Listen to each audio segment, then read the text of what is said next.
আল্লাহ নবী সাল্লাল্লাহু আলাইহি সাল্লাম বলছেন কিয়ামতের দিন আল্লাহ তাআলা ওই ব্যক্তির দিকে তাকাবেন না, লা ইয়ানজুরুল্লাহু ইলাইহি। আহা, কি ভয়ঙ্কর কথা!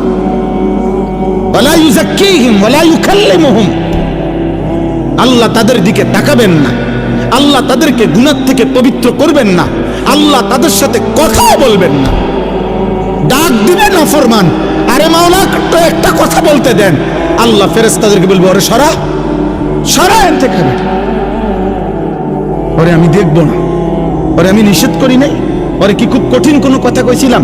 বলছিলাম টাকনুর উপরে কাপড়টা পরতে, এটার মধ্যে আমি বাড়াবাড়ি কঠিন কি? হাঁটুর অল্প একটু উপরে টাকনুর উপরে পড়তে বলছি আমি তারে বেশি কঠিন কি বলছিলাম? আমার কথা পাত্তা দিল না কেন?